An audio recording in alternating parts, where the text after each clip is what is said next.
J'écoute une couple de podcasts, sur YouTube, en audio, et là, j'ai découvert il y a plusieurs mois quand même le podcast de Jannie Duquette. J'ai quasiment le goût de dire mon amie parce qu'on apprend à se connaître, ça fait longtemps qu'on se connaît puis qu'on est dans le même environnement, on a des amis communs, mais là, on se rapproche de plus en plus puis il y a rien à faire. Je pense qu'on se rapproche même parce que je suis un peu groupie. C'est un peu gênant, mais je suis un peu groupie. J'écoute son podcast qui s'appelle «J'ai une idée». Il est sur, YouTube. Je mettrai tous les liens évidemment pour que vous puissiez, aller, consommer, écouter, ce podcast-là et j'adore ce qu'elle fait. Elle a un podcast où est-ce qu'elle parle toute seule. Puis moi, ça fait longtemps que je me demande, est-ce que je change la formule de mon podcast? Est-ce que j'irai parler toute seule? Est-ce que je ferais ça? Puis j'essayais d'aller voir, les autres femmes qui ont des podcasts où est-ce qu'elles parlent toutes seules, qu'est-ce que ça a de l'air? Puis je suis en amour total avec son podcast. Ça s'appelle «J'ai une idée». Puis elle parle beaucoup du branding personnel, des gens, le branding en général. Elle parle beaucoup de la notoriété, de la visibilité, du développement des artistes, de leur stratégie, de la relation publique qui est faite autour de certaines situations. Elle donne son opinion sur les téléréalités. Elle donne son opinion sur sa vision des choses. Puis c'est super intéressant parce que pour moi, elle est très crédible. C'est une entrepreneure depuis plusieurs années. Elle a été à la tête de grandes entreprises. Elle a été gérante de plusieurs artistes au Québec. Elle va évidemment nous parler de son parcours. Là, ça va être de plus en plus clair pour nous tous. Là. Mais c'est qu'elle a touché à beaucoup de choses. Elle est avocate de métier en plus. Elle a été gérante de plein de monde. Puis là, elle fait de la consultation. Ben dans le fond, on pourrait dire qu'elle est gérante, là, mais elle fait de la consultation justement en notoriété, en gestion de l'image. Elle fait de la consultation pour le branding pour des entreprises, mais pour des personnes aussi.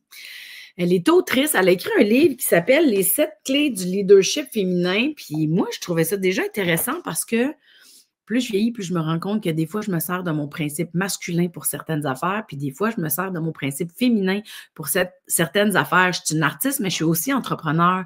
Puis je me rends compte que des fois, mon artiste va beaucoup dans le masculin sur scène, puis mon entrepreneur va dans son principe masculin pour certaines actions, mais dans mon principe féminin pour d'autres choses.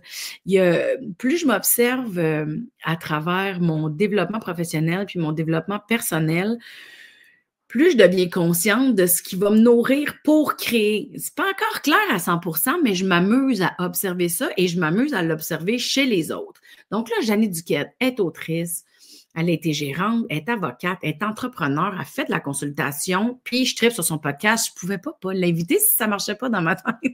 Fait que je me suis mis à y écrire pour dire, je pense que je tripe sur toi. Puis là, ben, elle a accepté mon invitation. Je veux qu'elle vienne me parler de son podcast, puis j'espère que ça va être une belle découverte pour vous autres. Je veux qu'elle vienne me parler justement du leadership féminin, mais qui ne met pas de côté les hommes parce que c'est pas dans sa façon de penser, puis c'est ce qui est intéressant. Puis je veux qu'elle vienne me parler de notoriété aussi. Je trouve que si on a le temps, j'aimerais ça qu'on couvre tout ça. Fait que vous êtes sur le podcast de Mélanie Consul. Je m'appelle Mélanie Ganmé, puis aujourd'hui, je suis tellement contente de recevoir Jannie Duquette.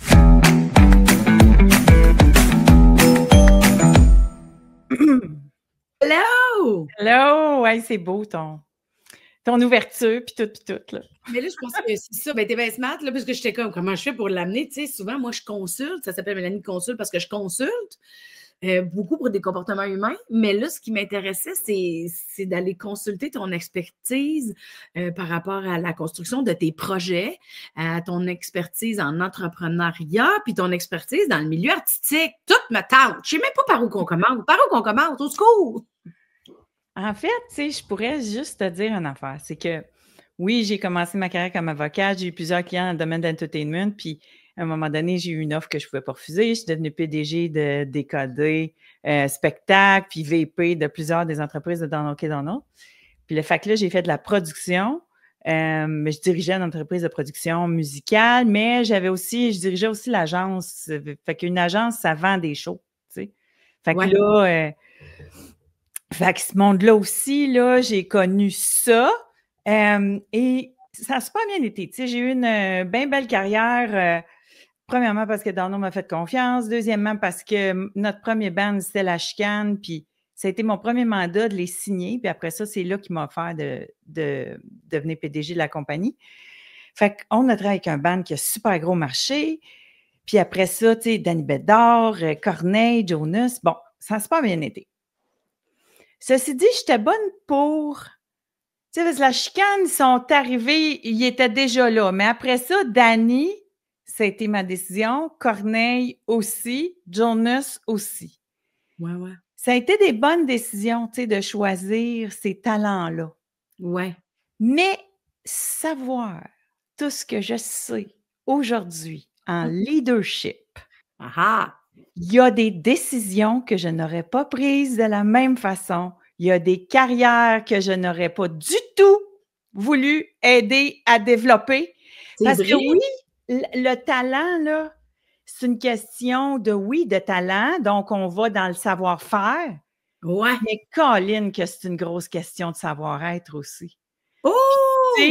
C'est le savoir-être qui détermine la longévité des carrières. Donc, on start avec on est-tu bon, mais on dure avec on est-tu un humain qui a ce qu'il faut à l'intérieur de lui pour avoir ce genre de carrière-là. Fait qu'on dirait qu'aujourd'hui, là, j'ai tout, parce que j'ai fait 15 ans dans, tu sais, je l'ai fait, là. On a produit des shows, des artistes, développé des carrières, tout ça, puis là, à un moment donné, nous autres, en musique, j'ai vu la vague arriver, c'est-à-dire que nous autres, avec le streaming, on a tout disparu, notre modèle d'affaires, il est mort. Ouais. C'était soit de joindre des majors pour être capable de survivre. J'ai exploré cette avenue-là. Ouais. Puis ces bateaux-là étaient trop gros. Moi, tu sais, je le dis souvent, je suis une geek, puis ils me disent souvent que comme dans le savoir-faire, là, c'est la vision, le côté visionnaire qui me caractérise le plus. Donc, je vais voir des affaires qui vont arriver, tu sais. Pas dans la divination, mais quasiment, mais aussi, je suis capable de voir les tendances, là. OK? Ouais. Hey, t'es très à l'affût, là. Tu sais, moi, je t'écoute, là, régulièrement, là, tes podcasts, là, j'ai consommé. Tu sais, quand j'en manque trop, je les écoute les 3 back-à-back. T'es très à l'affût, t'es super au courant, tu te tiens au courant. Tu sais, autant la politique, la télé, les arts, tu sais, on dirait que tu le dis souvent dans ton podcast que t'es une geek, mais t'es une vraie geek, là. En fait, c'est que je m'intéresse à ce que le monde aime, pas ce que l'industrie, pas ce que les autres critiques ou je m'intéresse à ce qui fait vibrer les gens. Puis avec le web aujourd'hui, c'est plus facile d'aller chercher ces informations-là. On est moins dépendant des palmarès ou bien oui, si on était dépendant des palmarès au Québec, il faudrait se lever de bonne heure. Il n'y en a pas un qui publie des palmarès. Zéro. Aucun média. Tu veux dire des palmarès en musique? Moi, j'ai toujours regardé toutes les stats. Les stats en musique, en télé, en spectacle, et ici et à l'international. Pour moi, ce qui est intéressant, c'est qu'est-ce que le monde aime. Ouais. Donc, tu sais, en suivant ça, mais tu sais, pour dire qu'à l'époque, je vais juste finir mon petit laïus, à l'époque, j'ai vu que les majors ne pourraient pas pivoter assez vite pour ce que j'aurais voulu faire. Fait que bref, au Québec, cette industrie-là s'est effondrée dans la plus grande indifférence parce qu'on n'était pas une industrie syndiquée. C'est ça la différence entre les médias, la télé puis la musique. C'est que les médias puis la télé sont syndiqués. Alors, quand ils veulent mettre des entreprises à terre, tu as tout un système qui fait du lobby. Tu sais, les boss sont pas tout seuls à se battre pour sauver les jobs, tu sais. Ouais. Fait que la musique, ça ne l'était pas. Fait que donc, l'industrie a disparu. Moi, j'ai écrit un livre. Je pensais de faire ça pendant 3 mois, finalement. J'ai parlé de leadership féminin pendant longtemps. Mais ceci dit, en parlant de leadership féminin, je me suis mis à m'intéresser à l'entrepreneuriat en ligne, aux créateurs de contenu, aux gens qui vont rejoindre un public, mais via le numérique. Puis là, ben, je me suis mis à accompagner des gens qui avaient énormément de succès aussi dans le numérique. Fait que là, je me suis intéressée à ça. Pendant 10 ans. Puis là, ben, aujourd'hui, ça donne un peu, tu sais, un peu le mélange qui existe aujourd'hui. Donc, tu veux développer ta carrière par le biais de la réputation, de l'image, de la notoriété. Ça ressemble pas mal à ce que je fais, ce qu'on fait, parce que maintenant, j'ai du monde qui travaille avec moi. Puis, mais tu le fais pour des gens, tu le fais pour des artistes, mais tu le fais aussi pour des entreprises, non? En fait, ma spécialité, c'est de rendre des gens famous, OK? Fait qu'au début, mais je te dirais qu'au début, les entreprises avec le web, ils faisaient beaucoup de développement de marques. Ouais. Donc, Puis moi, ma spécialité, c'était pas, tu sais, quand on vendait du Corneille, on vendait Corneille. Ouais, c'est ça. Tu sais, on vendait pas un brand. Fait qu'au départ, sur le web, les gens se sont tournés vers les agences qui ont développé des expertises pour les brands. Mais moi, ça n'a pas été long que j'ai vu que, parce que j'ai une fille, là, j'ai une ado, mais aussi je regarde ce que le monde aime. Les gens, ils ne suivent pas des brands sur le web, ils suivent des humains. Exact. Ouais. Puis, bien, ça, c'est là qu'on a commencé à prendre notre place parce que ceux qui veulent développer, oui, leur entreprise, mais par le biais de la personne derrière, ben là, tu vas aller chercher quelqu'un qui a une expertise dans... Parce que tu ne peux pas parler de la même façon quand c'est l'humain qui parle. Et j'ajouterais que tu peux tellement pas parler de la même façon quand tu es une femme. Ouais, probablement. Hein? Mais ça, juste en soi, c'est un immense sujet, là. Oui, bien, c'est là que le leadership féminin, devient pertinent. C'est que dans le discours, dans le propos, dans la perception, tout ce qui s'appelle double standard, là, ça fait une couple d'années qu'on en parle. Là. Une fille va faire la même affaire qu'un gars en position de pouvoir. Le gars va avoir l'air d'un héros. La fille va avoir l'air d'une bitch finie. Fait qu'il faut tenir compte de ça quand on parle sur le web. Ouais, faut tenir compte de ça quand on veut... quand on veut aller rejoindre son public, puis il faut tenir compte de ça aussi quand on se fait ramasser, puis qu'il ne faut pas le prendre personnel. Non, c'est ça. Hey, c'est drôle. En tout cas, je fais une mini parenthèse. OK, je me permets. Je me rappelle, un moment donné, je faisais un gala d'humour, puis on pratiquait l'entrée sur scène, tu sais. Puis le metteur en scène, il me dit, fait que là, il dit, quand la musique à part, tu sais, moi, je veux que tu danses. Là, je suis comme, tu sais, hein? Fait que là, il dit, ouais, je veux que tu danses, tu as ton micro, tu danses, puis là, tu arrives en avant, tu sais. Je suis comme, tu danses, mais tu sais, je comprenais pas pourquoi il me demandait de danser. J'étais comme, oh, Chris, je fais du stand-up, ça n'a pas rapport. Puis là, un moment donné, je me suis tannée, puis j'ai dit, Adib, il danse comment, lui? Puis il m'a dit, mais il danse pas. Je fais, pourquoi? Il n'a pas voulu? Puis il a dit, mais non, je n'y ai pas demandé. Je dis, il y a peut-être un problème. Il y a peut-être comme read the room, là, tu sais, essaie de. J'ai fait, OK, je ne vais pas danser. Puis j'étais tellement coincée qu'en arrivant sur la scène avec le stress, puis là, ben voyons, j'ai genre fait un genre de move niaiseux de, mais voyons, je ne vais pas faire ça. Mais je n'avais pas été capable d'aller jusqu'au bout, tu sais, par peur de déranger, peur de déplaire ou pas. Puis ça, c'est quelque chose que j'essaie d'éliminer dans ma vie. Mais des fois, je trouve que je suis un peu molle. Tu sais, des fois, je trouve que je ne vais pas jusqu'au bout de mes convictions. Mais c'est ça qu'ils n'ont pas, mettons, les filles qui ont tout cassé dans ton domaine. Mariana Madiab, Christine Morancy, ils n'en ont pas de retenue, eux autres. Non, c'est vrai. Ils vont all-in. Ouais. Mais ils sont moins... moi, je connais un peu ce que tu fais maintenant. Je suis allée voir ton show, puis tout. Ils sont moins réfléchis dans leur approche. Toi, tu es une fille qui réfléchit beaucoup, qui pense les choses. C'est comme... C'est moins dans ton casting d'aller au bout sans y penser. Ouais, peut-être. Peut-être. Mais en même temps, tu sais, je trouve que les deux sont utiles. Tu sais, moi, je suis en accord avec mes valeurs dans ma réflexion puis dans le pourquoi je fais les choses. Mais j'ai beaucoup d'admiration pour eux autres. Tu sais, de faire. Ah, tu sais, des fois, je me dis, j'aurais aimé ça avoir ce torque-là, mais je me reconnais pas, c'est pas ma vibe à moi, mais c'est quelque chose que j'apprécie chez elle, par exemple. Oui, c'est ça, on aime ça. Tu sais, moi, j'ai toujours. C'est drôle. Je me suis toujours entourée d'amis qui étaient pas mal plus. Tu sais, les filles autour de moi étaient pas mal plus game que moi. Puis ça, c'est vrai de moi depuis que je suis jeune. J'ai une espèce de... Oui, j'ai du courage, puis oui, je suis capable d'aller all-in, mais j'en ai moins dans certains... Comme toi, Oui, je me reconnais dans toi, j'en ai moins dans certains aspects. Puis j'aimais ça m'entourer de filles qui étaient game. Ouais, ça me faisait du bien. C'est comme je me réalisais au travers d'elle. Mais en tout cas, il y a l'opinion des gens. Il y a quelque chose qui me pop, là, puis tu sais, j'irai pas jusqu'au bout de mon idée parce que je suis pas prête mentalement.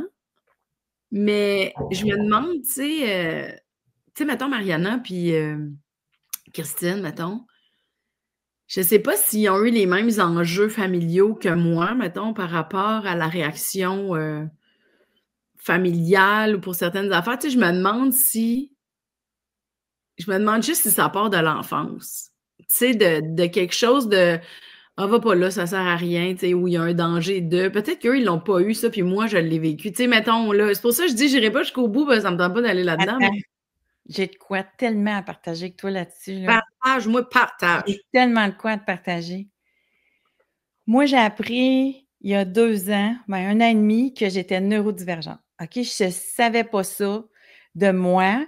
Et donc, ça veut dire que j'ai un cerveau pas comme les autres. OK? Puis, qui fonctionne différemment. Puis là, dans la neurodivergence, il y a de tout. Hein? Il y a du haut potentiel intellectuel jusqu'à l'autisme. Mais c'est juste des bébites qui ne fonctionnent pas comme tout le monde, OK? Puis c'est correct, c'est 3-4 %. C'est pas mieux, pas pire, c'est juste différent.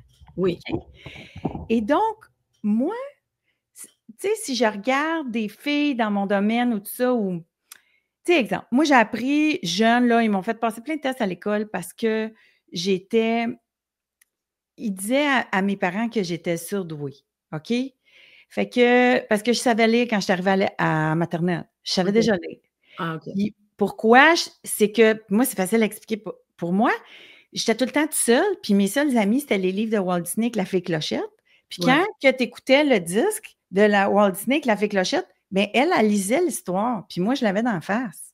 Fait que, tu sais, j'ai appris tous les mots, je les ai appris à cause que j'écoutais ça, tu sais, en boucle. Fait que j'avais déjà. Fait que, bref, j'ai eu une couple de tests quand j'étais jeune, puis ils m'ont fait la même chose en 6e année, parce que j'avais fait une présentation, au lieu de la faire sur les chiens et les chats, je l'avais faite sur la production de La Petite Maison dans la Prairie, comment ça coûte, comment les acteurs sont payés, qu'est-ce qui arrive, tu sais, je m'intéresse à ça.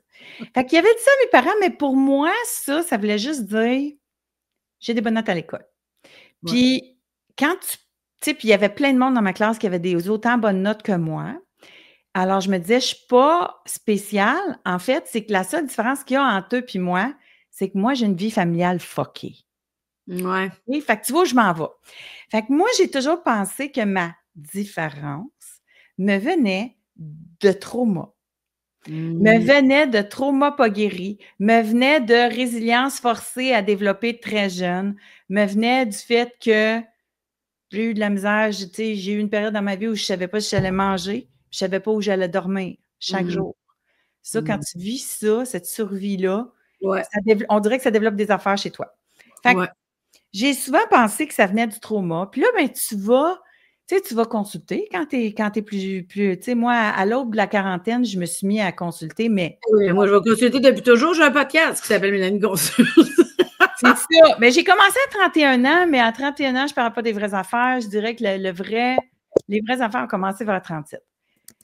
Fait que j'ai commencé à consulter, puis j'ai fait un paquet de démarches. Pourtant, il y avait encore des affaires. Tu sais, à un moment donné, je parlais à ma chum Jen, à qui je parle souvent, puis je disais, coudonc, toi, on va-tu passer notre vie en thérapie, nous autres? Il y a plein de monde, là, qui il me semble qu'ils ne font pas le quart du travail qu'on fait. Puis nous autres, on est tout le temps en train de devenir des meilleures versions de nous-mêmes. Puis là, on fait toutes sortes d'affaires pour adoucir plein d'affaires. Et le jour où j'ai commencé à lire, parce que j'ai fait évaluer ma fille, quand j'ai eu le résultat de son évaluation, ça m'a emmené vers plein de lectures, dont la douance. Puis là, j'ai commencé à lire là-dessus. Puis la douance, c'est loin d'être juste avoir des bonnes notes à l'école. Probablement, la douance, c'est une chose. C'est la capacité qu'un humain a à développer un talent all-in. C'est une faculté d'engagement hors du commun. Je dirais que tous les Olympiens là, sont faits de même. OK? Parce qu'ils se sont donnés all-in dans quelque chose.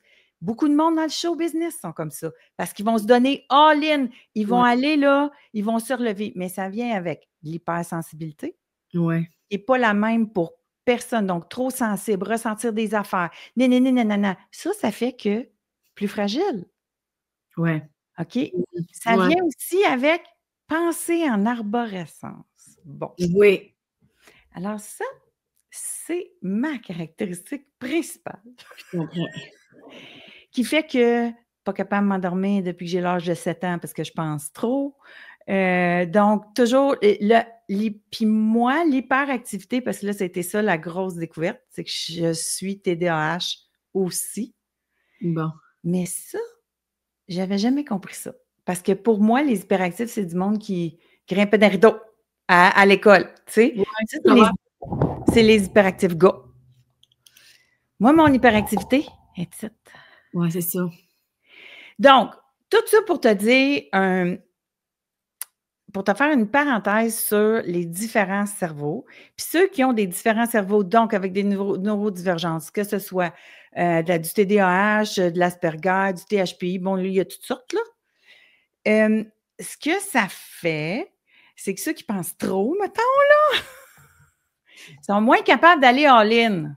Oui, c'est ça. Coucou! Parce qu'ils ont différentes sources de... Tu sais, fait que c'est pas toujours du trauma. Tu sais, ce que tu me dis, c'est ma différence. Puis aussi, ceux qui sont doués, là, je veux juste dire qu'ils ont la capacité, il n'y en a pas un pareil. Ils n'ont pas le même mix. Non. Peut-être que ces deux-là, ils ont peut-être un mix de douance, là, tu sais, qui est là, qui a les facultés de développer un talent, mais qui ont moins de pensée en arborescence. Ouais. Fait que c'est une piste là, que je te dis là, mais moi là-dedans, tu sais, ça m'a tellement adouci moi-même. Ouais. Tu sais, à un moment donné, là, c'est qu'arrêter d'essayer de changer quelque chose qui est. Oui, c'est ça. Mais tu vois, moi, là, j'entends ce que tu me dis en ce moment, puis tu sais, on évaluait par rapport à peut-être que je me questionnais, mais il y a une chose qui me tape beaucoup sur les nerfs, c'est les étiquettes. Tu sais, j'ai pas envie de me mettre dans une petite boîte. J'ai pas envie de me dire que j'ai cette étiquette-là. J'ai envie de me dire que j'expérimente un paquet d'affaires. Des fois, j'ai des capacités d'aller en ligne pour des affaires, puis des fois, non, mais j'ai pas le goût de me dire je suis de même ou je suis pas de même. Ça me tente pas de jouer à ça. Je trouve ça. C'est comme si ça me rend claustrophobe dans ma vie de me voir de même. Ben, moi, je te comprends. Puis, tu sais, honnêtement, là, ça ne veut pas dire que. Mais, tu sais, ce que j'essayais de te communiquer, c'est que des fois, c'est peut-être pas du trauma, c'est juste un cerveau qui fonctionne différemment. Oui, oui, c'est ça, mais ce que je veux dire, c'est des fois, genre, je suis comme trop sévère ou, tu sais, je vais finir par me donner un handicap, il faut que je recule. Je dis, mais non, tu sais, fait que. Mais c'est sûr que. Tu sais, tout doit dépendre des intentions aussi, là, tu sais. Quand tu vas en ligne pour quelque chose, c'est quoi ton intention? Tu sais, ça doit pas juste être. C'est comme une façon de faire qui provient soit d'un TDAH ou d'une douance ou de trauma ou de pas trauma, tu sais. Je serais curieux. Tu sais, ou c'est peut-être juste un fuck off. Il y a peut-être juste un genre de lâcher prise, tu sais, qui justement, il passe pas par l'arborescence. Tu sais, c'est un genre de moi, je pense ça, moi, je me sens de même, c'est là que ça sort. Tu sais, il y a peut-être ça aussi. Peut-être, mais je vais te donner un exemple de show business, Oui. tu sais, qui me vient en tête quand on parle de ça. Il y a aussi le timing, c'est-à-dire que quand tu commences une carrière, OK, tu y vas en ligne, tu réfléchis pas trop. Ouais. Puis à un moment donné, tu te rends compte, OK, c'est là que tu as peut-être raison avec ton histoire de passé.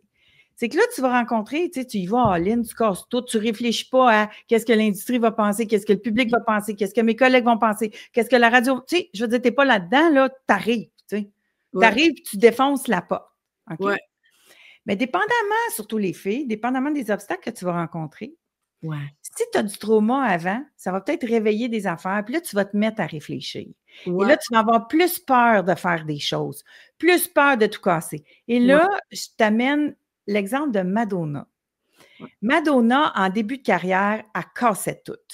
Madonna, elle n'avait pas peur de rien. Elle faisait des performances, mais Madonna, c'est aussi une femme qui a été énormément critiquée. Puis là, critiquée fois 1000, fois 2000, fois 3000. Ouais. Elle arrivait avec du trauma. Donc, quand tu arrives avec du trauma, la critique te fait plus mal. Ouais. Parce que tu es plus sensible. Puis si tu es neurodivergent, tu es encore plus sensible. Fait que là, ça fait encore plus mal. Alors là, tu développes des peurs.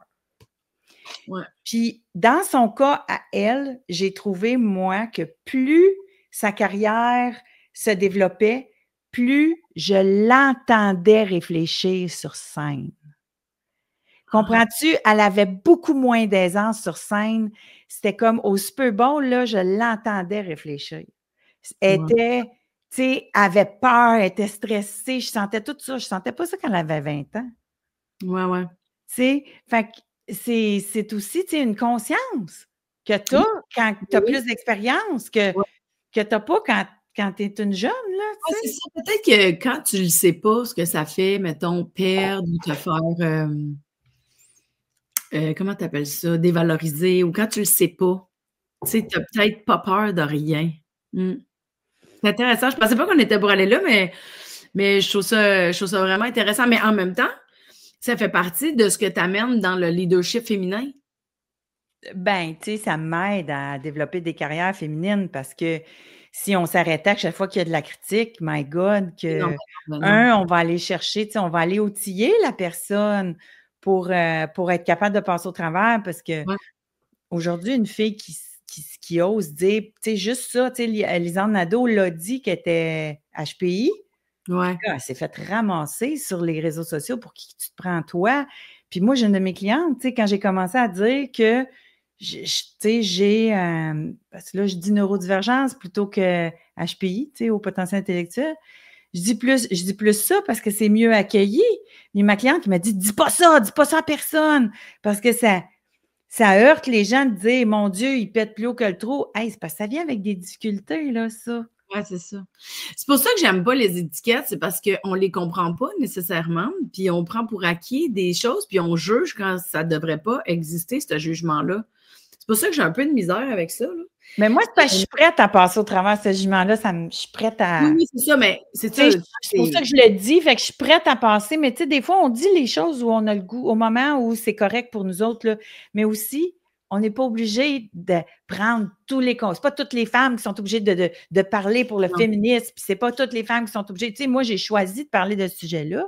Ouais, Et ça ne veut pas dire que tout le monde, mais en fait, c'est que moi, j'essayais juste de dire que moi, là, pendant des années, j'ai pensé que ma différence venait du trauma, alors que ça venait juste d'un état. Puis j'ai arrêté de vouloir le changer. exact, je Tu comprends. sais, puis de me juger à cause de certaines limites. Mmh. Exemple niaiseux.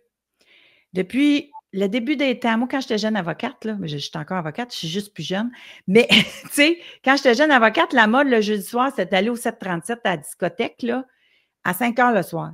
Écoute, moi, la première fois que je suis rentrée là, je voulais me garrocher en bas de la place Ville-Marie. Beaucoup trop fort, beaucoup Ah ouais, trop. Écoute, ouais. j'étais incapable. Puis je disais à mes amis, mais voyons, vous êtes capable de rester ici, vous êtes capable d'être là-dedans. Puis là, tu sais, quand j'y repense, avant de rentrer dans une discothèque, il fallait tout le temps que je sois feeling un peu. On allait prendre un verre avant parce que pour moi, Ben oui. parce que je suis hyper sensible au son. Et là, avec mes amis, la réputation que j'avais, c'est hey, elle ne veut pas aller telle place. Tu sais, j'étais difficile d'un restaurant. Mais c'était pas à cause de la bouffe, c'était à Oh cause mon de Dieu. l'acoustique. Oh mon Dieu, on a les mêmes Je suis pas défis. capable d'aller chez Holder. Je m'excuse, mais l'acoustique chez Holder, je suis pas capable. Même chose chez Le Méac. Je suis capable d'aller chez Le Méac sur la terrasse, mais je suis pas capable d'aller en dedans. Il y a quelque chose dans l'acoustique qui m'agresse. Fait que, Wow.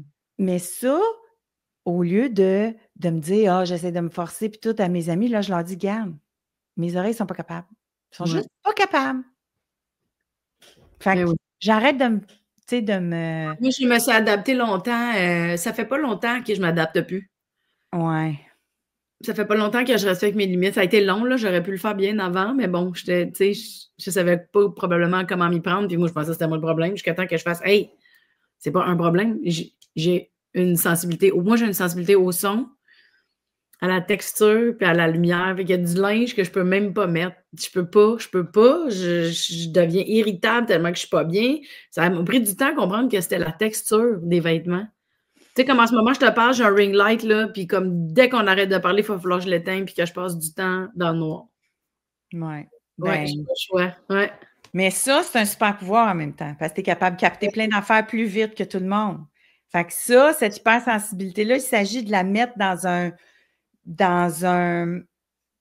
tu sais, comme gérante d'artiste aujourd'hui, si je saisis ça, mais je vais essayer qu'on trouve l'endroit où tu peux le plus utiliser le super pouvoir que tu as Ouais, pour ouais, être capable de faire ce que tu as le goût de faire. ouais. Donc, Ouais. de te mettre dans un environnement optimal.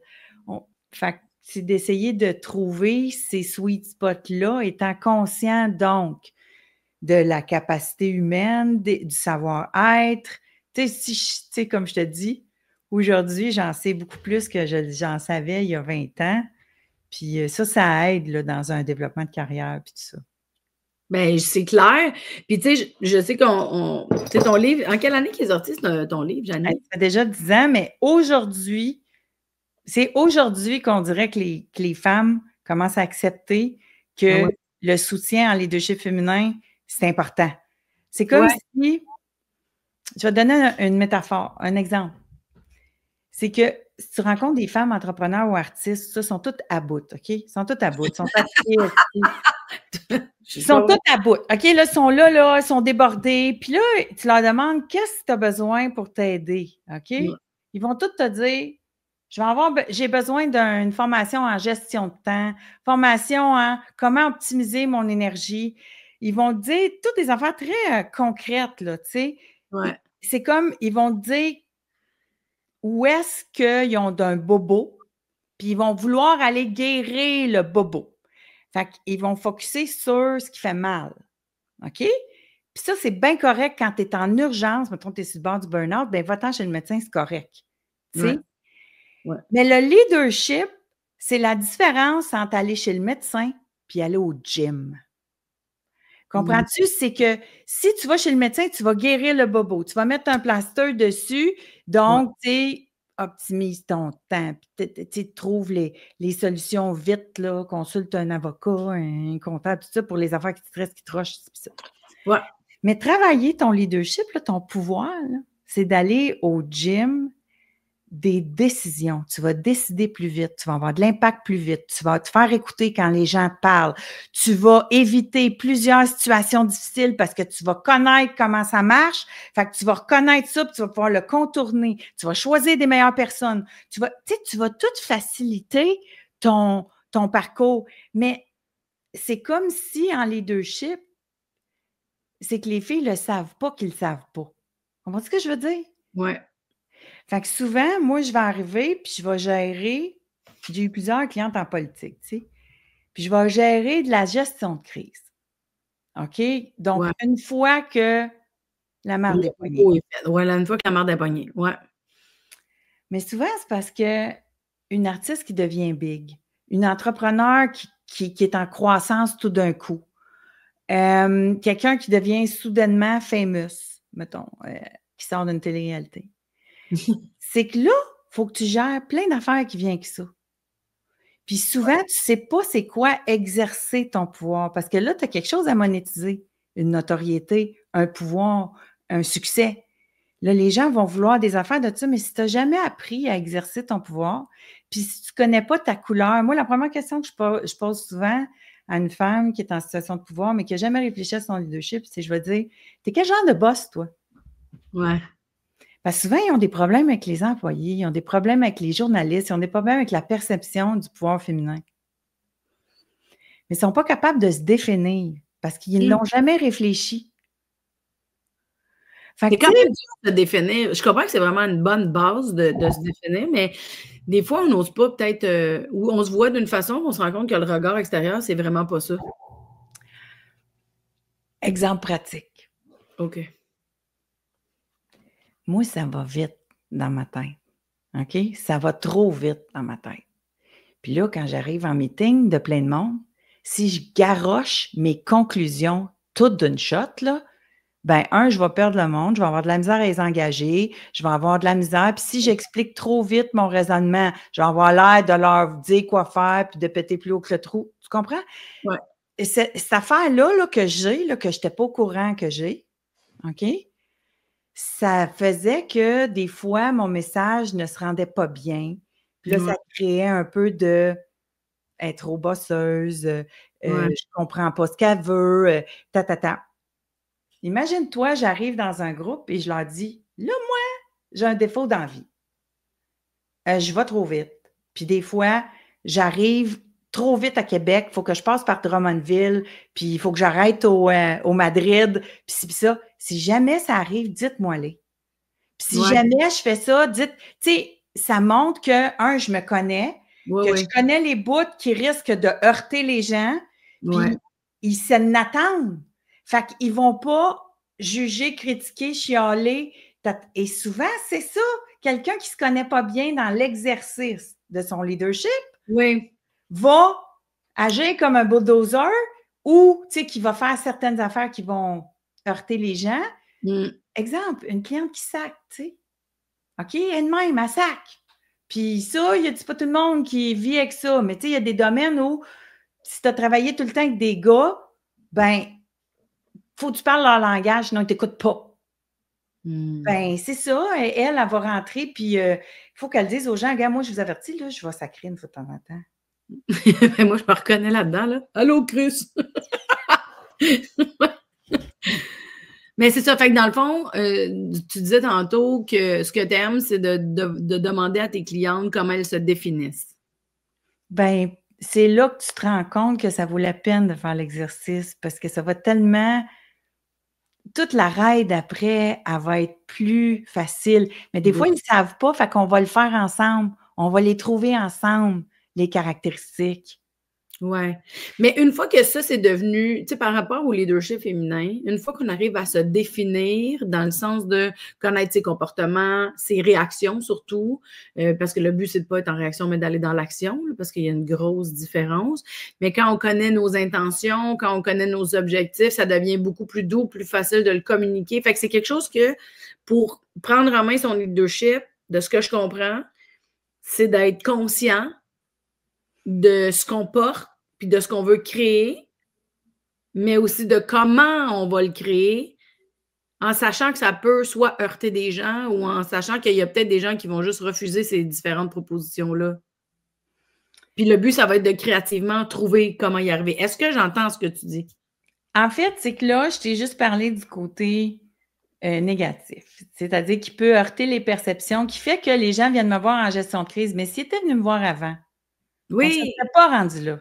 Je comprends. OK? Parce que ce qu'on aurait fait, c'est qu'on aurait fait l'exercice du « c'est quoi tes forces? » Parce que c'est beaucoup plus facile de l'aider avec ses forces que de l'aider pour prévenir les faiblesses. Exact. Mais ou pour gérer les faiblesses. Et c'est ça que les gens ont de la misère à accepter parce que quand tu travailles tes forces, là, c'est le fun. Ben oui, c'est ça. Mais ça, moi, ça a été, en tout cas, ça a été une grosse prise de conscience dans ma vie personnelle et professionnelle d'arrêter de fighter contre mes faiblesses, mettons, en humour, dans l'écriture ou puis d'aller dans ma force. Mais ça a été un gros moment d'acceptation puis de lâcher prise. Mais tu vois, je te dis ça, là, puis tu sais, parce que je sais que je l'ai vécu il y a plusieurs années, mais ça doit être un refresh à faire une fois de temps en temps parce qu'on change. Tellement un bon point. Parce que, je te l'ai dit tantôt, le leadership, c'est le gym. Tu vas-tu au gym 3 semaines puis c'est réglé? Je vais juste pas au gym, Janie. Non, mais c'est ça, c'est quand tu travailles ton pouvoir féminin ou ton pouvoir masculin, quand tu travailles ton pouvoir, c'est un travail en continu. Oui, c'est ça. Je pense que les meilleurs leaders sont tout le temps en formation. Ils sont tout le temps en formation continue. Ils vont dans des cercles de leaders, ils vont dans des formations d'ici, ils vont dans des retraites telle place. C'est toujours à optimiser parce que ton pouvoir, c'est du gym, c'est de nourrir le muscle. Fait que si même moi, là, je suis toujours en formation. Ouais, ben, je suis pareil. Ben oui. Pour être en train d'optimiser, mais de maintenir aussi ce que j'ai développé, parce que mot, Tadine, qu'on l'oublie, là. On l'oublie. On oublie nos réflexes. C'est pas j'ai fait une formation une semaine puis c'est réglé. Non, non, non, c'est ça. C'est vraiment de l'intégration puis de la mise en application constante, là. Ouais, ouais. Mais tu vois, en tout cas, notre conversation pour le moment, tu sais, je me garde un petit devoir sur le côté là, de revoir justement comment je me redéfinis. Tu sais, je vais le faire l'exercice parce que, tu sais, j'essaie d'être consciente à chaque instant le plus possible, tu sais, dans ma vie personnelle. C'est plus, je l'entretiens. Je suis plus au gym dans ma vie personnelle que dans ma vie professionnelle. Mais ça pourrait être intéressant que j'y aille dans ma vie professionnelle, de voir je me redéfinis où. Tu sais, avec tous les changements que j'ai faits dans ma carrière, les tests que j'ai le goût, tu sais, j'adore animer des podcasts. J'ai aimé ça retourner à l'école, devenir consultante en relation d'aide, faire un show d'humour sur le cheminement personnel. Tu sais, pour moi, je m'amuse, là, je découvre, j'essaye, je crée des affaires. J'adore le stand-up, mais juste faire du stand-up, tu sais, oui, les sujets changent, puis ma façon de le delivery change. Mais on dirait, j'aime ça créer de toutes sortes de façons. Tu sais, avant, je me limitais, on dirait, j'étais comme, ben là, pour qui tu te prends de faire toutes ces affaires-là jusqu'à temps que je fasse, hey, on va l'essayer, c'est de la merde, ils vont me le dire, le monde. Tu sais. Mais je trouve que vu que je suis une personne qui aime vraiment beaucoup aller explorer dans plein. Faut que je me redéfinisse plusieurs fois, pas juste une fois par 8 ans, là, tu sais. Non, c'est un exercice, puis pour rester cohérente envers toi-même, moi, je sais que, tu vois, tu sais, Madame Leadership féminin, là, je l'ai fait beaucoup, là. Puis on s'entend qu'avec J'ai une idée, quand je suis retournée c'est comme si j'avais mes deux pôles, là, tu sais, le monde de diriger une entreprise puis de la production, j'étais beaucoup dans mon masculin. Ouais. Mais mon féminin m'aidait beaucoup, c'était mon super pouvoir, tu sais. Ouais. Les 7 clés, là, c'est ça, moi, que j'encourage à aller nourrir, hein, quand on est une femme leader. Puis c'est pas des aptitudes professionnelles, c'est des aptitudes humaines. Donc, Exact. on va dans le savoir-être parce que c'est ça qui va faire ta différence. Mais je lisais, ton livre, là, tu sais, je l'ai lu, puis après, là, pour me dépêcher pour aujourd'hui, là, j'étais allée relire toutes les clés. Mais c'est vraiment un livre de développement personnel. Ben oui. Mais il est déguisé en... Mais il est bien déguisé, puis en même temps, c'est pas déguisé parce qu'on cache quelque chose, là. Non. C'est un livre de développement personnel, de la conscience de l'entrepreneur, en tenant compte de tout ce qui se passe dans le personnel, en entrepreneuriat, en mise en action, en prise de décision. Mais mettons que je ferais... bien, ça. Mettons que, tu sais, que je ferais une espèce de plan d'entraînement là, pour Mélanie qui est devant moi, là. Un gym, tu vas m'envoyer au gym, Janie, fais-moi pas ça. Mettons que je ferais un plan d'entraînement. Tu sais, à un moment donné, viens dans la carrière. Là, tu es rendu dans ta carrière où c'est justement ton savoir-faire, là, il est développé. Tu es capable d'être sur un stage, tu sais comment parler au monde, tu sais comment développer ta carrière. Tu sais, ça, là, le savoir-faire, là, on prend pour acquis que tu le sais. Puis c'est comme une fille qui est top comptable. Tu sais, moi, tu sais, là. Mais ce qui peut faire la différence dans ses aptitudes, dans sa façon de rayonner puis d'impacter les gens, on va aller travailler les qualités humaines. Donc, moi, Mélanie qui est devant moi, au niveau de... Là, les 7 clés, c'est 7 super pouvoirs, mettons que tu as. Oui. Okay? Ouais. Puis là, tu vas au gym développer un ou chacun de tes super pouvoirs. Puis moi, ce que je dis, c'est que tu n'es pas obligé de tous les développer. Si tu es vraiment méga bonne dans un, tu peux te démarquer en travaillant celui-là. Fait que moi, j'ai l'impression que Mélanie qui est devant moi, l'intuition, là, c'est pas un super pouvoir qu'elle a besoin de développer. Celui-là, elle l'a, là. Tu sais, elle l'a, puis il est déjà là. Mais si elle aime ça, le travailler, puis le peaufiner, puis continuer, puis elle a du fun à le faire, elle peut continuer parce que ça peut devenir méga pour elle. Exact.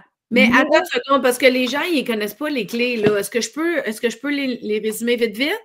Vas-y. Mais je veux juste finir ton petit plan d'entraînement. Oui, ça m'intéresse, c'est pour que les gens puissent suivre. On va le faire après. OK. Oui, mais parce que si tu m'en nommes d'autres, ils vont savoir que c'est des clés. Parfait. Donc, il y avait la clé de l'authenticité, la clé de l'empathie, de l'intuition, la clé de la créativité, la clé de la bonté, la clé du partage, puis la clé de la paix.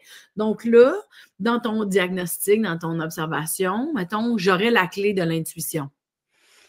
À moi de la développer plus si ça me tente, mais c'est quelque chose qui est déjà acquis. Qui est là, qui est fort, qui est puissant, puis que tu pourrais mettre de l'avant, ça colore déjà tout ce que tu fais. Ton empathie aussi colore déjà tout ce que tu fais, donc tu t'intéresses à l'autre. Ouais. Et tu sais, vient un moment où les filles, ils développent leur expertise, là, puis leur qualité, puis tout ça.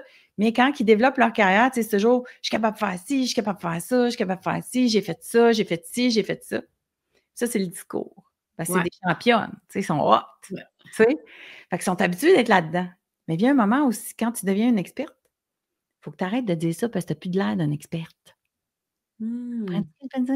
Ça, c'est un exemple de, à un moment donné, l'empathie qui embarque professionnellement, c'est que là, tu ne parles plus de toi, tu parles des autres. Tu parles de tes clients, tu parles tu sais, donc, ça, c'est un exemple, là, quand tu te mets à travailler, donc aller plus loin dans une des clés.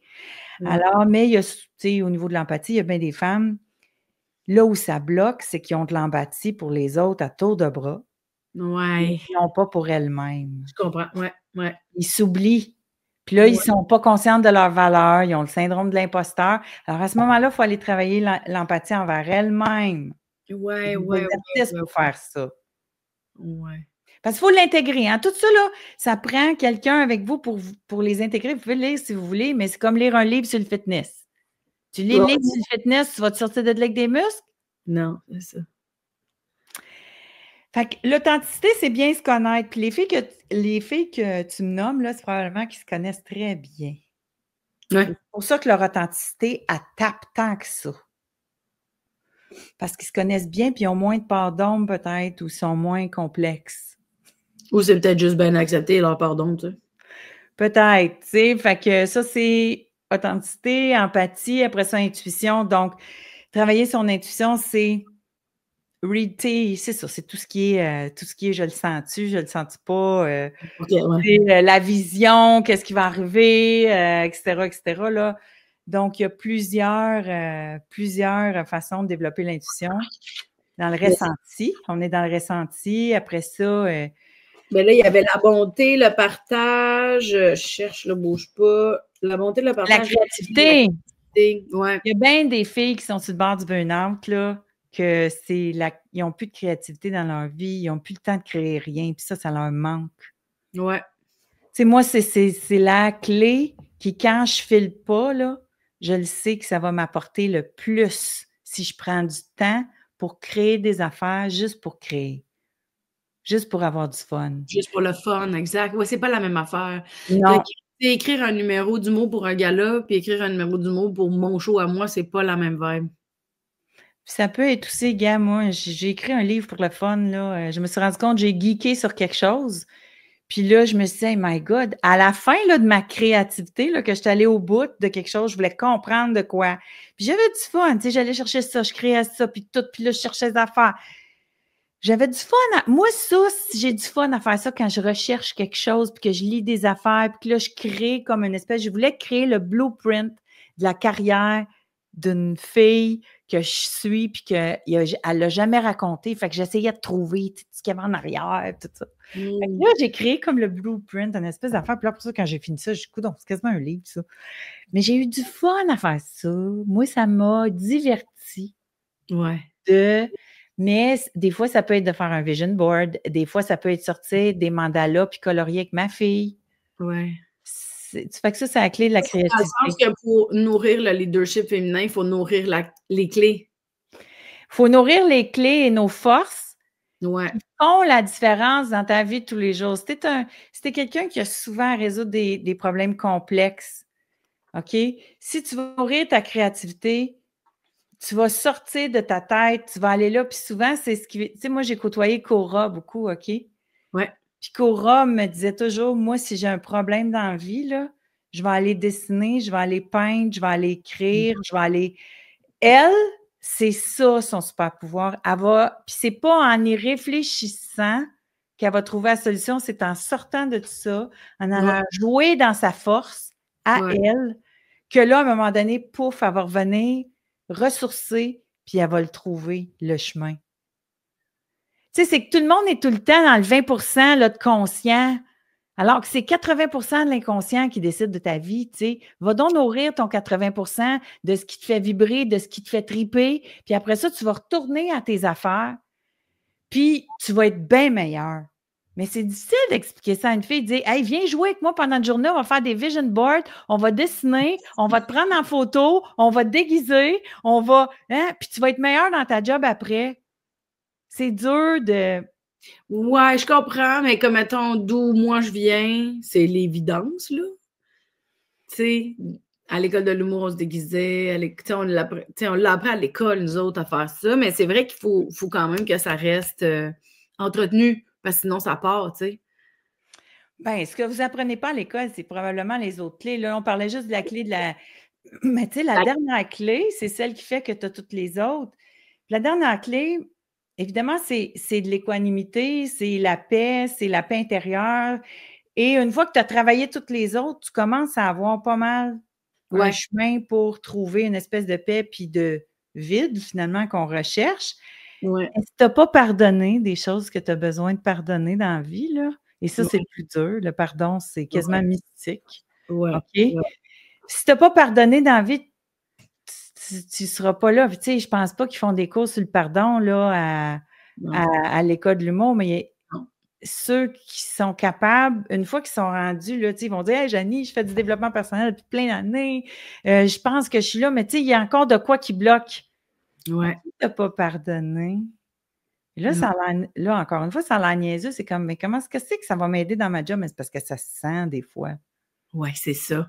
Il y a une petite rancœur quelque part. C'est sûr. C'est sûr que quand on n'a pas pardonné à certaines affaires, là, c'est sûr que ça nous limite dans certaines décisions ou dans des perceptions ou qu'on se l'autorise peut-être même pas sans s'en rendre compte, là, tu sais.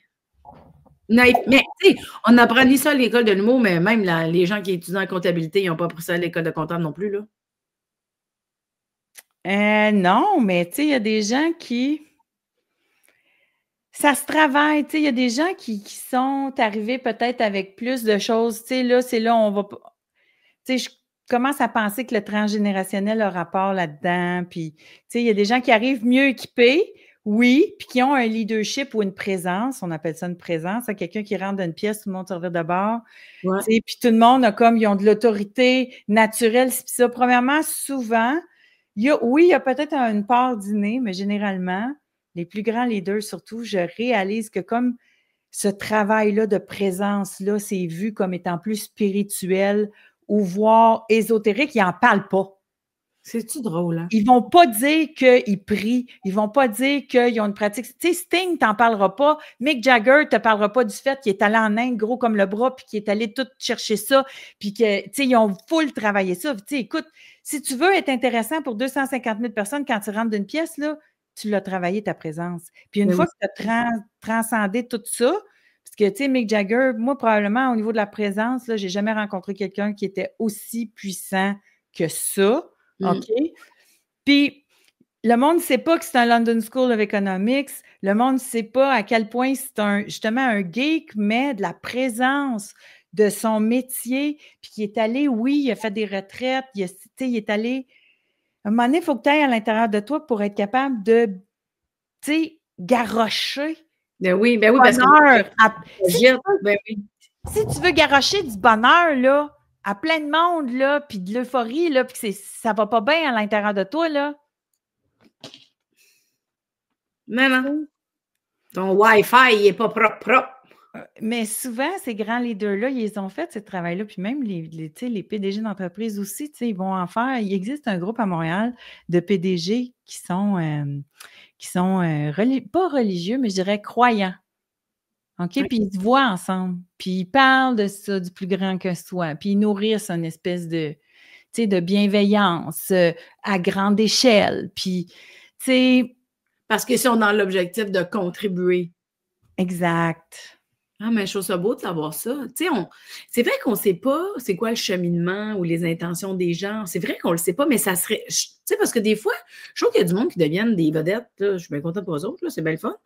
Mais on ne sait pas c'est quoi le travail en arrière. On ne sait pas l'intention. On ne sait pas la conscience. On ne sait pas...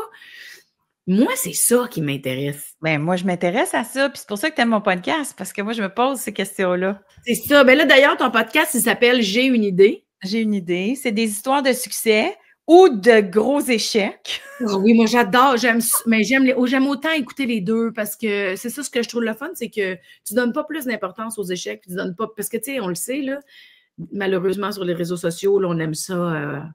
tu sais, voir les échecs des autres. Puis, tu sais, des fois, on parle moins des succès, mais toi, tu vas dans les deux. Ouais. Moi, j'adore ça. Mais ton podcast, juste pour être sûr, moi, je l'écoute sur YouTube. Il est-tu ailleurs? Parce que... il est ailleurs. Il est sur Spotify, il est sur Apple. OK. Il est sur Balado Québec aussi. Fait que je l'ai mis sur les 3 principaux. Puis c'est un podcast, hein, je me suis levée un matin puis j'ai dit, OK, aujourd'hui, je le fais. Puis 3 heures plus tard, il était fait, là. Ah, mais c'est hot parce que, tu sais, tu te mets de la petite musique jazz en arrière, puis là, tu nous parles de tes réflexions, puis de tes observations dans les médias. Fait que, tu sais, quand il y a eu la crise avec J-Lo, c'était vraiment intéressant de voir comment toi, tu as fait une veille de tout son parcours à travers la crise qu'elle a vécue, à travers aussi le film qu'elle a fait. J'ai beaucoup aimé... ben, en fait, c'est ça. Dans chaque épisode, je retiens quelque chose. Tu sais, tu avais fait un truc sur l'infolette de Gwyneth Paltrow. Tu sais, ça a commencé par une infolette, c'est devenu une business de 1 billion. Oui, c'est ça. Mais tu as parlé de Gwyneth, tu as parlé de, comment elle s'appelle? Taylor Swift. Oui. Aussi. Puis là, j'étais comme, tu sais, puis je comprends que c'est des femmes qui sont, ou des hommes, là, tu sais, je pense que tu parles des deux, mais qui sont comme, mettons, plus loin parce qu'ils ne sont pas au Québec, mais je trouve ça quand même intéressant de voir par où ils sont passés. Tu sais, moi, j'aime bien gros regarder des biographies. Puis là, j'ai l'impression qu'à ton podcast, tu me fais des shortcuts. Oui, c'est ça, de qu'est-ce qui s'est passé. Mais qu'est-ce qui est arrivé pour que tu ailles... Tu sais, parce que souvent, les podcasts, tu sais, c'est des échanges. Des fois, moi, je me questionne, je me lance-tu dans un podcast parce que je parle tout seul, tu sais, parce que c'est un projet qui est dans ma tête, mais des fois, je suis comme pas... le gosse où je me dis, oh, pas tout de suite ou plus tard. Bref, toi, tu es allé, qu'est-ce qui s'est passé pour que tu dises, bon, ben j'ai des choses à dire, je vais le dire. En fait, c'est que c'est des histoires, mettons, que je racontais parce qu'on sert de ces grandes histoires-là à grande échelle pour comprendre comment gérer nos situations ici. Parce que, veut pas, là, on le voit l'impact que ça a, fait que ça nous permet, moi, je me suis toujours inspirée. Je te donne un exemple. Je pense qu'on était les premiers au Québec à sortir un communiqué pour une rupture de vedette. Moi, j'ai envoyé un communiqué pour dire que Danny Bédard et Annie Villeneuve, c'était fini. OK? Wow. On était les premiers à faire ça, puis ça s'était jamais vu ici avant. Mais moi, je comprenais pourquoi ça se faisait, c'est que avec l'arrivée d'Internet, si tu n'annonçais pas la rupture, ben il y avait un paquet de boards, OK, qui disaient « Hey, j'ai vu Dan Bédard à la tuque, il était qu'une autre fille, il est pas avec Annie. » Puis c'est quoi, il trompe sa blonde? Parce que là, maintenant, avec les réseaux sociaux, tout le monde peut voir tout. Fait que moi, quand c'était fini, puis que c'était sûr que c'était fini, là, parce que c'était un peu, là, moi, ma recommandation, c'était on l'annonce. Parce que tout est en tournée, j'ai pas envie de me ramasser avec du monde, avec le journal de Trois-Rivières qui m'appelle, qui me dit là, si tu finis, on va le sortir nous-mêmes, comme ça, on va gérer l'information. Mais moi, je me suis inspirée de ce qui se passait à Hollywood pour être capable, parce que là, c'est ça, il y en a qui ont perdu le contrôle à Hollywood. C'était comme Justin Timberlake, il trompe sa blonde en tournée au Nevada. Ben, si je te donne un exemple, mais c'est ça, ça se mettait à sortir. Fait que moi, ça m'a permis de. Fait que c'est pour ça que je m'intéresse à ces histoires-là. Puis aujourd'hui, c'est comment grandir notre business, grâce à la réputation, l'image, tout ça. Fait que je m'en vais chercher des. Oui, c'est ça. Mais là, dans le fond, tu parlais avec tes amis ou tu parlais avec tes clients. Puis là, tu racontais des histoires. Ben, gars, eux, ils ont fait ça. Puis ça te permettait. Puis en même temps, tu as dit, ah, ouais, OK, ben, ça va faire un bon. Le monde aime ça, ces histoires-là. Tu sais, je me ramassais, mettons, j'étais dans une conférence, je me souviens, j'étais avec, mettons, Guillaume Bareil qui donnait. Puis là, moi, je leur donnais des exemples pratiques dans le show business de qu'est-ce que lui, il enseignait. Tu sais. Puis là, je racontais cette histoire-là. Savez-vous, ça, c'est arrivé, tu sais. Puis là, je comptais, il est arrivé ça, parce que c'est quelque chose auquel je m'intéresse naturellement. C'est ça. Donc, tu sais, mettons l'histoire de Bernard Lachance, là, ça, je l'ai raconté. Tu sais, c'est une histoire qui a beaucoup d'enseignements derrière là. C'est une histoire triste qui finit mal, là, parce que Bernard, malheureusement, est décédé il y a 2-3 ans. Mais tu sais, c'est le gars, le Québécois, qui avait réussi à aller à Oprah. Ouais. Tu sais, il était chanteur, puis il voulait aller à Oprah. Tu sais, puis même être à Oprah, ça ne lui a pas permis de lancer sa carrière. Pourquoi? Fait que là, j'avais décortiqué ça, tu sais. Puis, fait que d'essayer de comprendre ça. Fait que je me dis, OK, là, tout le monde me disait, j'avais raconté ça, tu sais. Puis là, il me dit, hey, c'est donc bien intéressant, cette histoire. Fait que, tu sais, je me suis vraiment inspirée de ce que les gens me disaient qu'ils avaient le goût d'entendre. Ouais. Et là, c'est là que je me suis dit, ben pourquoi pas raconter ce genre d'histoire-là une fois par semaine. À la base, c'était pour mes clientes qui aiment ça. Mais là, tu vois, j'ai des Mélanie qui aiment ça, puis d'autres qui m'écrivent. Moi, j'adore ça. Je trouve ça... c'est ça. C'est que ça touche plusieurs facettes de moi qui est un peu curieuse. Puis en même temps, moi qui aime ça être inspirée, moi qui vois que c'est possible de d'autres façons. Fait qu'en tout cas. Mais écoute, je mettrai toutes les informations sous le post pour que les gens puissent aller voir ton podcast, l'écouter, en fait. Il y en a un autre, hein? J'ai fait une femme de soi qui a des entrevues avec des femmes. Tu es déjà venue d'ailleurs. Oui, je suis déjà venue. Ça fait 7 ans, donc ça dure. Mais j'ai fait une femme de soi qui, là, je parle avec quelqu'un qui me raconte son parcours. Oui, puis là-dedans, on va chercher des perles de leadership. C'est grâce à mon entrevue avec toi que j'ai vu à quel point ton intuition avait été ton guide, mais pas juste ça, c'est que ton intuition était la bonne. Ouais. C'est qu'il y a du monde, ils vont dire « Oh, j'ai une intuition », mais qui vont, tu sais, c'est pas nécessairement... Toi, ton intuition te dirige généralement vers la bonne affaire. Ah, mais des fois, quand je l'écoute pas, là, je le regrette. Mais effectivement, puis tu as plusieurs rencontres, là. Tu en as plusieurs. Tu sais, j'ai une idée, il y a plusieurs épisodes, mais faire une femme de soi, tu as plusieurs rencontres, là, ça fait plusieurs années. J'ai répété, c'est le 200e qui va être enregistré. Avant, il n'était pas enregistré. Il y en a eu, tu sais, on est probablement rendu à plus 300, mais là, le 200e épisode, le 14 mars. Ah, mais félicitations pour ça parce que ça fait du bien de voir d'autres histoires de d'autres femmes aussi. Ça brise un peu l'isolement où tu dis, ah, OK, il y en a d'autres qui vivent qu'est-ce que je vis. Fait que moi, j'adore vraiment ça. Merci, Janie, d'être venue me parler de notoriété, d'être venue me parler de leadership féminin, d'être venue me parler de ton podcast puis de ton premier podcast, Faire une femme de soi et de J'ai une idée. Moi, je trouve que c'est bien inspirant, ça fait du bien de connaître les histoires des autres.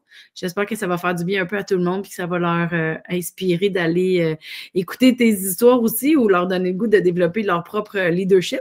Fait que, ben, on se revoit très bientôt. Vous étiez sur le podcast de Mélanie Consul. Je m'appelle Mélanie Ganmé et je répète son nom parce qu'elle est fabuleuse. Mesdames et messieurs, c'était Janie Duquette. Merci.